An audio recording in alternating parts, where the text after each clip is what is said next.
Assalamualaikum warahmatullahi wabarakatuh. Bagaimana kabarnya Al-Farabi? Ya, alhamdulillah, semoga tetap semangat, tetap sehat dan lancar puasanya, pinter ya. Ya, hari ini kita akan belajar IPS tentang peristiwa kurang menyenangkan.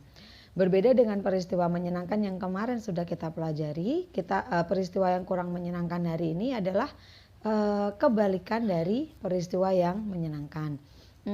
Apa ya peristiwa kurang menyenangkan itu? Kita lihat contohnya berikut ini dulu. Nah, ini ada cerita. Judulnya, Misun bacakan ya. Judulnya Terlambat Sekolah. Rani berangkat ke sekolah. Rani terlambat masuk kelas. Pelajaran pertama telah dimulai. Bu guru mengajar di depan kelas. Murid-murid memperhatikan. Rani mengetuk pintu.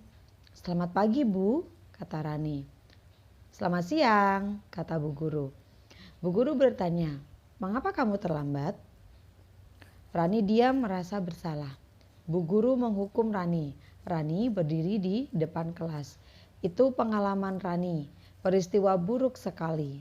Rani menyesal. Rani berjanji tidak mengulangi kembali. Nah, itu tadi peristiwa yang dialami oleh Rani. Pernahkah kamu mengalami peristiwa itu? Ya. Cerita yang kamu baca sebelumnya, yang Misun bacakan tadi, merupakan contoh peristiwa kurang menyenangkan. Kenapa disebut peristiwa yang kurang menyenangkan? Karena peristiwa tersebut, peristiwa yang dialami oleh Rani adalah terlambat sekolah yang menyebabkan Rani dihukum oleh ibu guru. Dihukum, itu kira-kira menyenangkan tidak ya menurut kalian? Tidak kan? Ya, itulah kenapa peristiwa yang dialami Rani, yaitu terlambat ke sekolah, merupakan peristiwa yang kurang menyenangkan. Jadi, peristiwa kurang menyenangkan itu apa? Kita lihat di sini. Peristiwa kurang menyenangkan adalah kejadian yang tidak ingin kita alami lagi. Peristiwa kurang menyenangkan juga bisa disebut dengan peristiwa menyedihkan. Di sini kita bisa tahu bahwa peristiwa kurang menyenangkan adalah kejadian yang tidak ingin kita alami.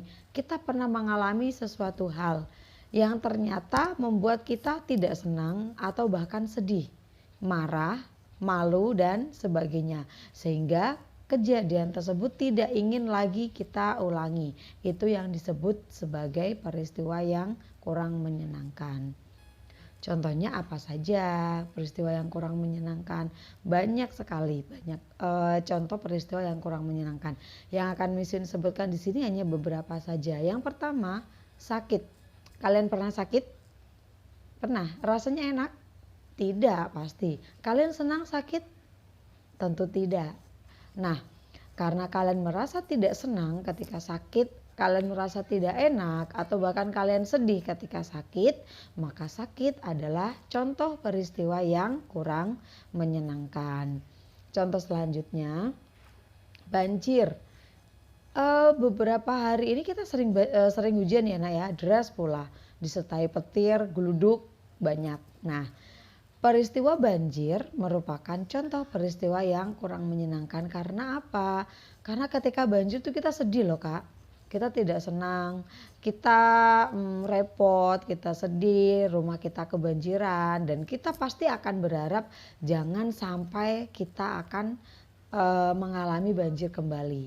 Itulah mengapa banjir disebut sebagai contoh peristiwa yang kurang menyenangkan. Contoh berikutnya, jatuh dari sepeda. Kalian bisa naik sepeda sendiri? Ya, bagi yang sudah bisa naik sepeda sendiri atau mungkin sedang berlatih untuk naik sepeda, pasti mungkin ya, tapi seringnya sih memang jatuh dari sepeda. Nah, peristiwa jatuh dari sepeda itu juga contoh peristiwa yang kurang menyenangkan. Karena apa? Karena kita sakit ketika jatuh itu. Dan pastinya setelah kita jatuh itu berharap supaya kita tidak akan mengalami lagi yang namanya jatuh dari sepeda. Itulah kenapa jatuh dari sepeda merupakan contoh peristiwa yang kurang menyenangkan. Seperti itu. Ada lagi, ada ternyata yang terakhir adalah kehilangan pensil. Duh nak, kita berangkat ke sekolah, sudah belajar, ada tugas menulis, ternyata setelah kita cari pensil kita di tas tidak ada. Pensil kita hilang. Bagaimana rasanya? Pasti sedih, bahkan marah, gregetan. Pas waktu butuh malah pensil nggak ada, pensilnya tidak ada, ternyata hilang. Nah, jadi kehilangan pensil itu juga contoh peristiwa yang kurang menyenangkan karena kita merasa tidak senang dan kita pasti berharap jangan sampai aku kehilangan pensil lagi. Nah, itulah kenapa kehilangan pensil disebut sebagai contoh peristiwa yang kurang menyenangkan. Sampai di sini bisa dipahami? Masih banyak nak contohnya? Kamu di rumah bisa menyebutkan contoh-contoh peristiwa yang kurang menyenangkan lainnya atau bahkan mungkin yang pernah kalian alami. Oke. Ini ada catatan sedikit. Peristiwa kurang menyenangkan dapat terjadi saat bersama keluarga atau teman.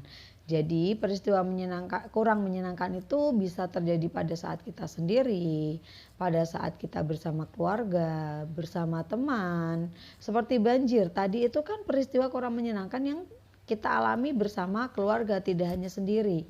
Kalau kehilangan pensil, peristiwa kurang menyenangkan yang kita alami sendiri. Sedangkan bersama teman jatuh dari sepeda itu mungkin menjadi peristiwa kurang menyenangkan yang bisa kita alami bersama teman. Peristiwa kurang menyenangkan membuat kita merasa sedih atau takut. Kok takut, Miss? Iya. Misalkan takut itu misalkan ketika kalian di rumah sendirian, ayah dan bunda pergi. Ternyata pas ketika kalian di rumah sendirian malah mati lampu. Bagaimana rasanya? Pasti takut. Nah, itu juga termasuk peristiwa yang kurang menyenangkan. Sampai di sini bisa dipahami ya, pinter ya? Ya, kalau bisa kita lanjut ke manfaat. Kira-kira ada manfaatnya tidak ya kalau kita mengalami peristiwa yang kurang menyenangkan? Ada.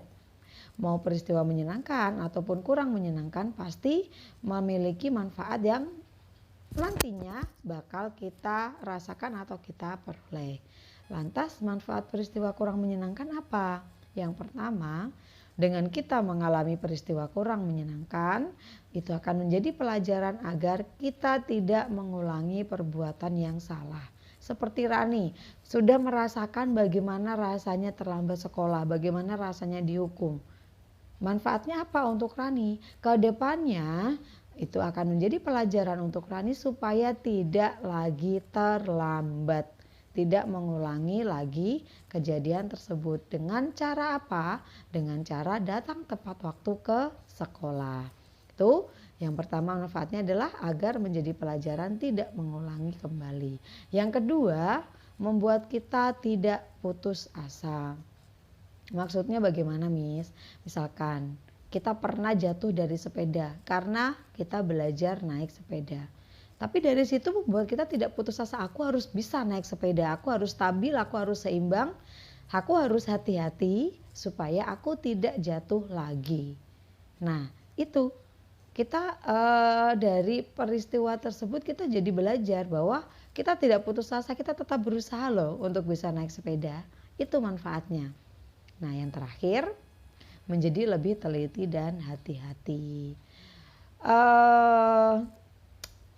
Jatuh dari sepeda ataupun kehilangan pensil itu peristiwa kurang menyenangkan yang akhirnya akan membuat kita menjadi lebih teliti untuk ngecek kembali sebelum berangkat sekolah apakah pensil kita ada di tas atau tidak. Hati-hati supaya kita tidak lagi terjatuh dari sepeda untuk selanjutnya. Nah, seperti itu manfaat dari peristiwa yang kurang menyenangkan. Apapun itu peristiwa yang kita alami, kita harus bisa mengambil manfaatnya untuk sama-sama belajar supaya tidak terulang kembali jika memang peristiwa itu kurang menyenangkan. Begitu ya pinter ya. Ya, pelajarannya sudah selesai. Keterangannya Miss Win sampai di sini. Silakan ditonton videonya. Jika kurang paham boleh menghubungi Miss Win. Selamat belajar Al-Farabi. Sehat-sehat terus ya pinter ya. Assalamualaikum warahmatullahi wabarakatuh.